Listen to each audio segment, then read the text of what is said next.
Okay, I don't have bias against any particular culture or genre of music, etc., etc. Though I have, strong objections to music per se, though there's some scholarly discussion about it. But I will show you what I'm convinced of. I think nowadays music is probably one of the easiest means to lose your moral sense. Music is audio pornography today. That's what it is. It's explicit, it's shameless, it's vulgar, it takes your sense of humanity away from you, it makes you look at women as objects, worse than animals. And these people are talking about women like they're talking about, an animal, really. It objectifies women, and especially I've noticed a lot of the brothers that I know of, Muslims, that are really into the hip-hop scene, and they're kind of doing the hifz of the song, right? They're memorizing the song, and they're really good at reciting it with perfect tajweed too, right?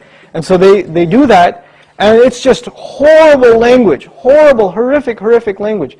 The only simple response I have to that, if you have any regard for the Book of Allah, that you really think it's from Allah, بِئْسَ الْإِسْمُ الْفُسُوقُ بَعْدَ الْإِيمَانِ. Even the name, the mention, the word for something bad is terrible once you have faith. Even the mention of something terrible is horrible for you, it's harmful for you after you have faith. You have to have a clean tongue. You have to say what قُلْ لِعِبَادِي يَقُولْ الَّتِي هِيَ أَحْسَنُ. Tell my slaves to say that which is the best. Say what is the best. Say good things from your mouth. So this is the first thing. When you say horrible things, and you say things that are in direct contradiction to the moral gauge Allah gifted us with, then obviously you're deviating from your natural fitrah, your predisposition to turn to Allah. And when you constantly listen to garbage like that, then you get deviated. And you don't find pleasure except in disobedience to Allah, and that's a sign of a sick heart. So one has to distance themselves from this. This is the first step. And I'll tell you, this is my personal measure, this is not a fatwa, it's my personal analysis, you don't have to take it. But if a person finds listening to the Qur'an annoying, after they've been listening to hip-hop and this and that for a long time, and as soon as somebody puts the Qur'an on in the car, you know what they say? Oh man, turn that off, man, I don't want to, I just want to talk. And they immediately, they get a little annoyed when they hear the Qur'an. That actually means the shayateen have taken over. And they're constantly making waswas out of this person. Because what do the shayateen hate the most? They hate the Qur'an. They hate the word of Allah. They flee, it hurts them.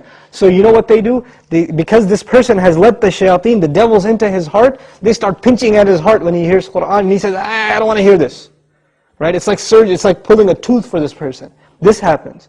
When you try to give this person a reminder from Allah's word, they get annoyed by it, like agitated, like an allergic reaction. Why? Because they've let the shayateen in. To let them out, the first thing you got to do is stop supplying them with fuel. This is fuel. This useless wasting of time, this is fuel for shaitan. They love that you waste your time. They love it. Because the one asset, the one piece of wealth Allah gave every human being is time.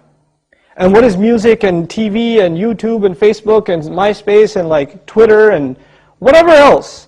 If you're spending hours and hours and hours on this stuff, what is it except destroying your time? It's taking that one asset away from you. Shaitan would love nothing more. May Allah subhanahu wa ta'ala give you the strength to get away from these temptations.